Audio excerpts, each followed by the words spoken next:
Well, there's the plane. You can't miss that. Holy shit! Holy shit! Well, it's hard to quarrel with the expletive.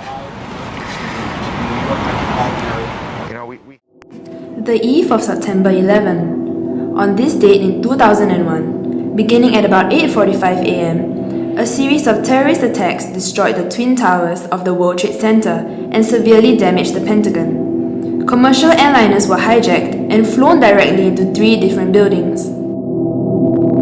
More than 90% of the workers who had been at or above the points of impact died in the towers. Many of them were trapped and died of smoke inhalation, fell or jumped from the tower to escape the smokes and flames, or were killed in the building's eventual collapse. The destruction of the infrastructure in the tower made it impossible for anyone around the impact zone to escape. A total of 411 emergency workers died while attempting to fight the fires.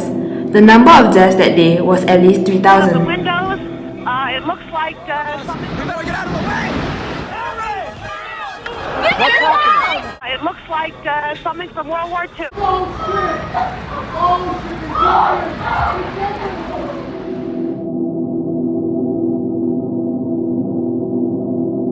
Our way of life, our very freedom came under attack in a series of deliberate and deadly terrorist acts.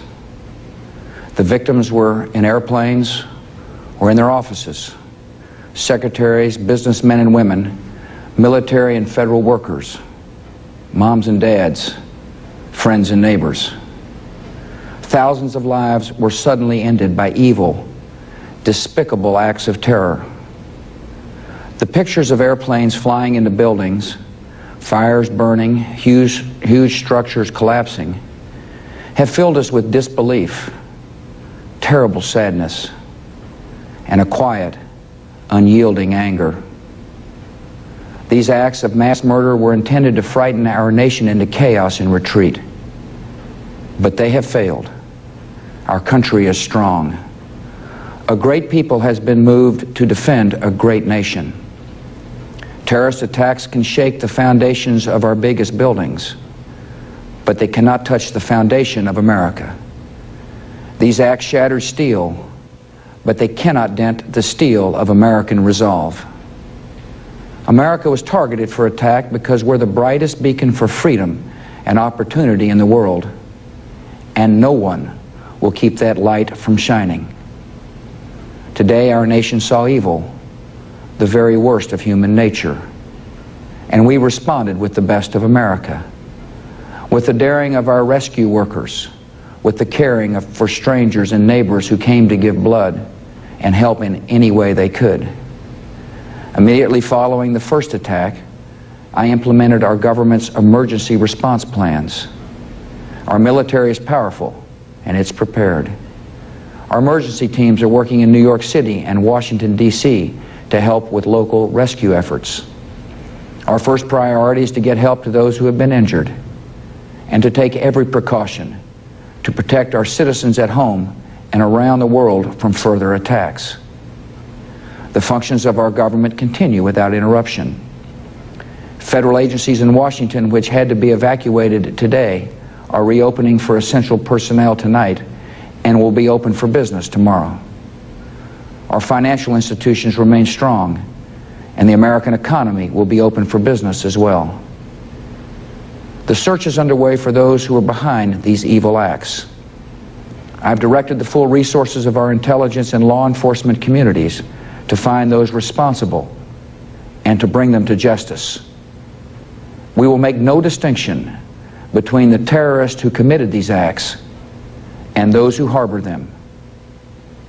I appreciate so very much the members of Congress who have joined me in strongly condemning these attacks. And on behalf of the American people, I thank the many world leaders who have called to offer their condolences and assistance. America and our friends and allies join with all those who want peace and security in the world, and we stand together to win the war against terrorism. Tonight I ask for your prayers for all those who grieve, for the children whose worlds have been shattered, for all whose sense of safety and security has been threatened. And I pray they will be comforted by a power greater than any of us, spoken through the ages in Psalm 23. Even though I walk through the valley of the shadow of death, I fear no evil, for you are with me. This is a day when all Americans from every walk of life unite in our resolve for justice and peace. America has stood down enemies before, and we will do so this time.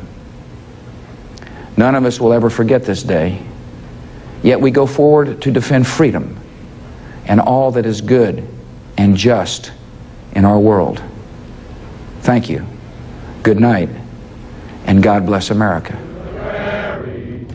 To the ocean, wide with foam. God bless America, my home, sweet home. God bless America, my home, sweet home. Will America stay strong to face the adversities? Only time will tell.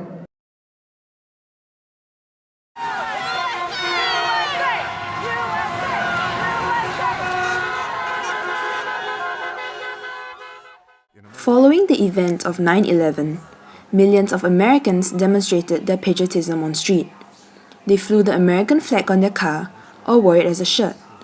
People attended impromptu candlelight vigils and participated in moments of silence.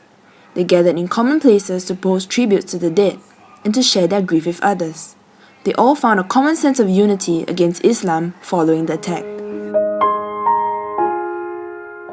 Well, I think before 9/11, most Muslims were not even on the radar of most Americans. I mean, I don't even think people would even know.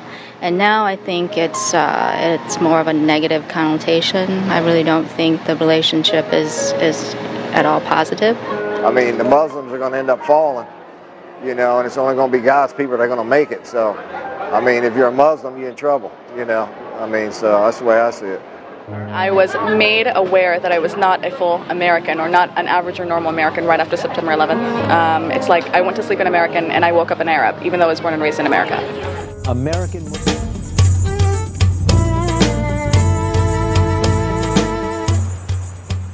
But for some Americans, this grief manifested itself as anger and frustration, and they looked for someone to blame for the attacks: Muslims, Arabs, and those who bear any physical resemblance to members of these groups.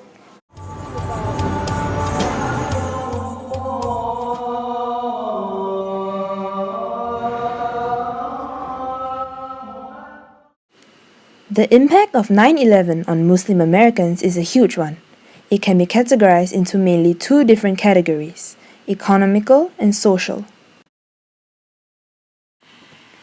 Since the September 11 attacks, Muslim American professionals suffered a 10% wage reduction. Employment-wise, they were also the last to be hired and the first to be fired.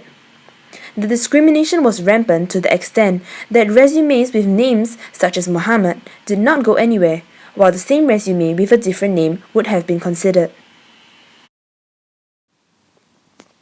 Muslim workers have complained about employment discrimination, from co-workers labeling them as terrorists to employers barring them from wearing headscarves or taking prayer breaks. Today also ruled in favor of a Muslim woman who did not get hired after she showed up to a job interview with Abercrombie & Fitch wearing a black headscarf. The justices said employers generally have to accommodate job applicants and employees with religious needs. The headscarf, or hijab, violated the company's strict dress code for employees who work in its retail stores. To make things worse, researchers have discovered that in Brooklyn, New York, and on Chicago Devon Ave, Muslim establishments have lost about 40% of their business in post-9/11. We weren't just another American group or immigrants anymore. We were the boogeyman. There was an increasing lack in confidence shown towards the Muslim Americans after the 9/11 attack. Recently, statistics show that about half of Americans believe that Islam is more likely than other religions to promote violence. This figure is double of what people thought immediately after the attack. The anti-Islamic sentiment in this country has been rising. By describing the act of terrorism as being influenced by the Islam religion as Islamofascism, George Bush placed the threat of terrorism on the religion itself, fueling hatred on the Islamic community. At war with Islamic fascists who will use any means to destroy those of us who love freedom, to hurt our nation. Some anger erupted into attacks on people of Arab and Muslim descent, with nearly 600 incidents in the first 10 days after the attacks. 500 furious people mobbed the Chicago area mosque and refused to leave until they were forced out by the police. Following September 11, the Federal Bureau of Investigation reported a 1,700% increase of hate crimes against Muslim Americans between 2000 to 2001.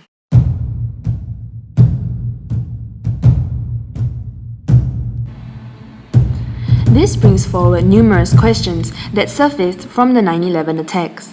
The ostracism faced by American Muslims in many different areas of their lives could be the reason why some are eventually pushed towards the extremist wing of their religion. This could be seen in the case of people growing more sympathetic towards the cause of the ISIS. In light of the recent terrorist attacks on Paris by the ISIS, up to 31 states in the United States of America openly opposed to accepting Syrian refugees. This ostracism is a similar effect as to what had happened in the aftermath of the September 11 attacks. Yet again, many innocent Muslims were associated with terrorism. This should not be the case, and mistakes of prejudice against the Muslim community should not happen again. The effects of the September 11 attacks on the Muslim community in America should be remembered, and people should learn from their mistakes.